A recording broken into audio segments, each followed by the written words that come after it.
On va parler maintenant redécoupage de l'année scolaire et on va accueillir sur ce plateau Ira Lassi qui est chargée de mission à la FAPEO, Alain Minguin qui travaille au cabinet de la ministre Marie-Dominique Simonet, puis Sylvie Van Lintz qui est pédagogue au Centre des sciences de l'éducation à l'ULB. Venez, asseyez-vous, c'est du direct. Vous pouvez vous mettre voilà, dans cet ordre-là, pourquoi pas un ange entre deux diables ou le contraire. Monsieur Minguin, bienvenue sur ce plateau. Bonjour. Avant de parler, bonsoir à tous les trois. Avant de parler de la question qui nous occupe, à savoir le redécoupage de l'année scolaire, un mot tout de même sur cette info qui est tombée ce matin par rapport à l'Athénée Fernand Blum. Vous ne connaissez pas trop le dossier, mais enfin, voilà, il y a des jeunes qui sont partis en Syrie, le proviseur n'était au courant de rien, les profs non plus. Est-ce que l'école ne devrait pas être un petit peu plus recadrée ? Mais je pense que devant un événement comme celui-là, qui est éminemment interpellant, bien sûr, il convient de bien établir la distinction entre ce qui se déroule dans l'espace et dans le temps scolaire et ce qui se déroule en dehors de l'espace et du temps scolaire. Mais ils passent la majeure partie de leur temps, c'est à l'école. Bien entendu. Et me direz-vous, il y avait peut-être moyen de capter un certain nombre de signes avant-coureurs. Généralement, ça suppose une relation de confiance très forte entre l'école et la famille. Et on sait que dans certaines familles qui maîtrisent moins bien les codes, la langue de l'école, les rapports avec l'école peuvent être difficiles. Et comment on peut restaurer cette confiance justement entre les parents et l'école ? Je pense que c'est évidemment en ouvrant l'école, en créant un certain nombre de lieux et surtout en suscitant un certain nombre d'activités dans lesquelles ces parents puissent se sentir à l'aise, se reconnaître, entre autres culturellement. Mais au-delà, si vous voulez, de cette relation de confiance famille-école qui aurait peut-être permis de capter des signes avant-coureurs de ce départ, l'école, bien entendu, prend acte à un moment donné d'une absence prolongée d'élèves. C'était le cas ici. Ils étaient partis depuis le 4 avril. Donc, prend acte de cette... Ils seraient partis depuis le 4 avril, on va parler au conditionnel. L'école, il y a d'abord la période de congé qui intervient, et puis l'école n'est pas amenée à mener des enquêtes, des investigations.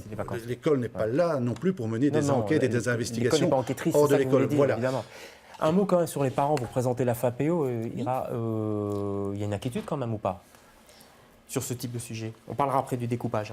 Non, nous n'avons pas encore abordé ce sujet. Il n'y a pas des parents qui sont venus vers vous? Nous n'avons pas de parents qui nous ont interrogés sur la question. C'est quelque chose qui pourra peut-être arriver sur la table.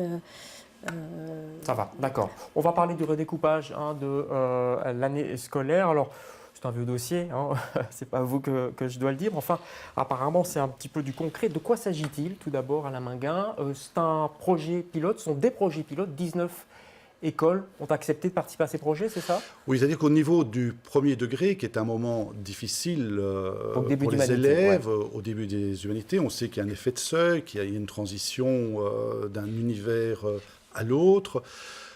Pour améliorer la réussite scolaire, on a lancé une série de projets pilotes dont, je dirais, les expériences et les conclusions devraient permettre après des généralisations. Donc c'est quoi? Pour faire court, on dans le cadre de ces projets pilotes, ce que l'on a essayé de faire, entre autres, dans un certain nombre de lieux, c'est d'organiser autrement le temps scolaire sur un plan pédagogique. Alors, je retiens 3 formules à titre d'exemple. Une première formule consiste, par exemple, à organiser les cours en période de 45 minutes, regroupées en 2 périodes successives. Donc ça fait un ensemble de 90 minutes. C'était 50 jusqu'ici. Voilà, c'était 50 jusqu'ici. Donc ça fait un ensemble de 90 minutes pour une matière donnée, ce qui permet quand même d'avoir avec les élèves une approche sur une durée un petit peu plus longue, en variant les activités, évidemment, pendant cette durée. Et puis il y a récupération d'un temps. On récupère 5 minutes par heure de cours, ça fait 32 fois 5 minutes. Qu'est-ce qu'on en fait ces 5 minutes alors? Et ça dégage, grosso modo, une période de 2h30 qu'on place sur une après-midi. Et pendant cet après-midi, on peut offrir aux élèves une diversité d'activités, une diversité de groupes aussi qui accueillent ces élèves, soit en fonction de leurs besoins identifiés. Sport, c'est ça que vous voulez dire Quand je parle de besoins, ça peut être des besoins de remédiation, des besoins d'approche en orthopédagogie, c'est-à-dire une pédagogie fine parce que l'enfant a des troubles de l'apprentissage, mais ça peut être aussi des activités diverses en fonction des centres d'intérêt des élèves. D'accord. Il y a des écoles bruxelloises qui seront concernées? Sur Bruxelles, il n'y a pas pour le moment ce type d'expérience. Par contre, il y a une école bruxelloise, un athénée bruxellois, mais je ne suis pas là pour faire non plus des publicités. Non, mais c'est pas de la pub, c'est juste pour savoir. C'est AXL. Ouais. Donc c'est un athénée qui, lui, a décidé d'organiser son enseignement au premier degré de façon modulaire, c'est-à-dire qu'on travaille avec les élèves un ensemble d'apprentissages qui forment un tout, qui forment une cohérence. Quand on est au terme de cette unité, de cet ensemble, on vérifie si les élèves ont atteint les objectifs et on fait immédiatement la remédiation. Ouais. Voilà, ça c'est une autre formule d'aménagement du temps scolaire. Là, c'est la modularisation des apprentissages. Ok, ça sont les projets pilotes, c'est la base en tout cas de Marie-Dominique Simonet. Est-ce que ça vous satisfait en tant que spécialiste de la pédagogie, Sylvie Van Lint? Mais en tant que spécialiste, ce qu'il faut bien dire, c'est que ces projets, d'abord, sont des projets de la base. Hein. Ce sont des équipes d'enseignants qui ont voulu organiser un peu mieux le temps, organiser le temps, pas uniquement pour que le rythme de l'enfant ou le rythme biologique ou quoi soit respecté, mais pour récupérer du temps, pour pouvoir travailler en équipe en tant qu'enseignant, pour pouvoir proposer d'autres choses pour l'école. Donc, quelque part, le rythme, c'est un petit peu la surface, là. Hein. C'est juste, c'est ce qu'on voit hein, au-dessus, c'est la partie immergée de l'iceberg.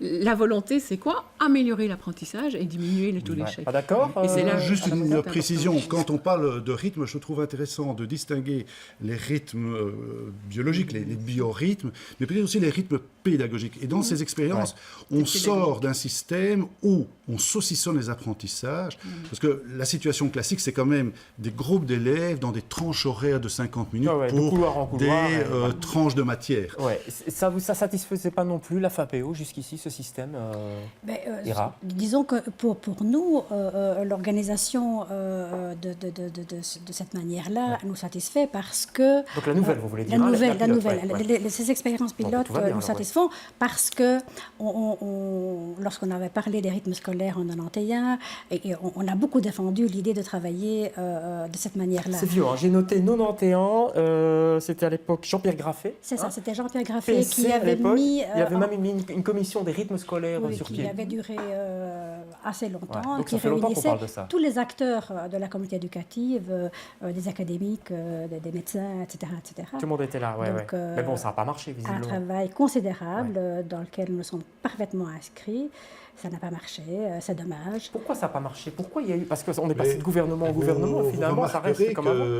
Récemment, dans un quotidien où on abordait la question, on interviewait d'emblée sur ce sujet un représentant du secteur Horeca qui expliquait que les enjeux économiques étaient tels, que les enjeux économiques étaient tels que c'était vraiment une très mauvaise idée. Non, mais c'est ça qui bloque. Et donc, ce qui bloque, d'une part, c'est évidemment un certain nombre de considérations économiques qui mériteraient d'être dépassées, ça, j'en conviens, mais aussi les représentations des différents acteurs. Voyez les tentatives pour le moment en France d'aménagement du temps scolaire.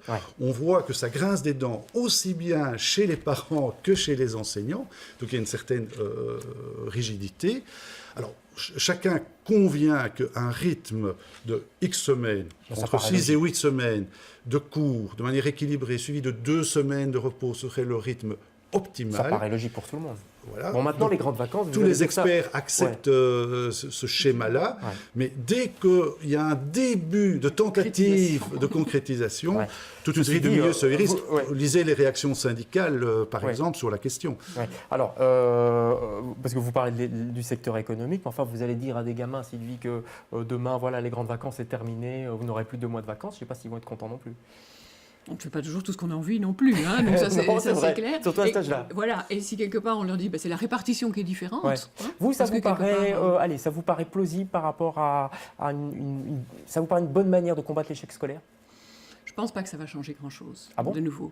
Parce que je pense que ce qui compte le plus, c'est ce qui se passe à l'intérieur des heures de cours. Ce qui se passe entre l'enseignant et les élèves et la classe. C'est la seule chose qui peut vraiment améliorer la réussite scolaire.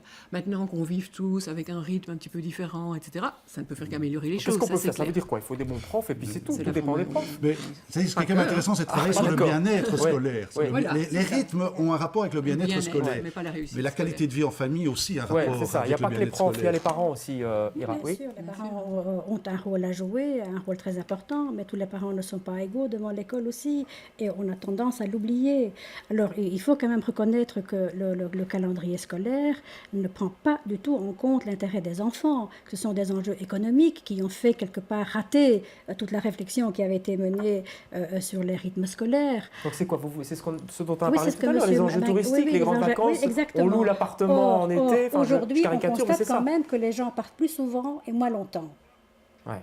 Il est très clair que si demain on la famille change. Hein, oui, la famille change. Il est clair que si demain on devait raccourcir les vacances d'été, ça risque de poser des problèmes parce qu'il y a un travail sur le changement des mentalités qu'il faut faire.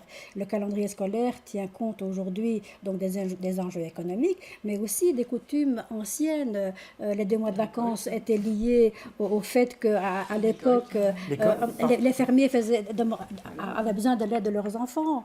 Aujourd'hui, ce n'est plus du tout le cas. Vous voulez dire qu'on se base pour faire le calendrier sur scolaire sur des habitudes ancestrales. Exactement. C'est vrai que des fermiers, il n'y en a pas beaucoup à Bruxelles.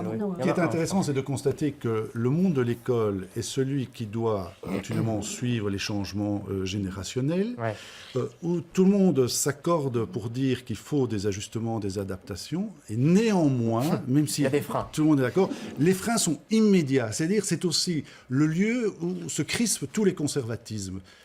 Ça vaut sur le calendrier scolaire, ça vaut sur les programmes de cours, ça vaut sur les méthodes. Quand on parle, par exemple, de ce que c'est une bonne école, eh bien, on voit que se focalise sur cette notion de bonne école toute une série de représentations traditionnelles qui, évidemment, empêchent une réflexion ouverte sur les écoles aux pédagogies émergentes, innovantes. D'accord avec ça, Sylvie Vannick ? Oui, tout à fait. Tout à fait. Donc, chaque parent, il veut le meilleur pour ses enfants et il se base sur quoi? Les on-dit des amis, de la famille et des choses comme ça. Et en fonction de ça, ils vont dire ça, c'est une bonne école. Une bonne école pour un enfant n'est pas la meilleure école pour le frère ou la sœur. Ouais. C'est très difficile. C'est pas le sujet du jour, mais je crois que Marie-Dominique Simonet a communiqué aujourd'hui qu'il y avait 800 à 900 enfants, vous confirmez, qui sont sans école aujourd'hui? Mais d'abord, elle n'a pas communiqué ça. D'abord, sans école, ce n'est pas pensable. Ça veut dire sans école de leur choix. Oui, mais bon. Et à ce stade-ci, la Syrie n'a pas encore validé les classements. Donc nous attendons le 22 avril pour savoir quel est le nombre d'enfants qui ne sont pas à cette date-là dans une des écoles de leur préférence, mais qui le seront sans doute d'ici le 31 août. Et le 5 septembre, mais le 5 septembre, il n'y a pas d'enfants sans école. Il y a sans doute des enfants qui n'ont pas pu aller vers l'école de leur meilleure préférence. Ok, merci. Oui, très brièvement. Mais très brièvement. Le calendrier scolaire tel qu'il existe aujourd'hui nous pose problème parce que entre Noël et Carnaval, quelques semaines, entre Carnaval et Pâques. 6 semaines. Voilà, 4 semaines. Et puis maintenant, c'est 10 semaines. Donc c'est énorme. Et quand on parle, nous, FAPEO, des rythmes scolaires et d'essayer d'équilibrer tout ça, c'est lié à cette problématique. D'accord, écoutez, on n'a plus le temps, Alain Minguin, on pourra en parler pendant des heures, de toute façon, des rythmes scolaires et de l'éducation, parce que c'est très important. On suivra bien sûr de près les projets pilotes que vous initiez. Merci à tous les trois d'avoir participé à cette petite discussion.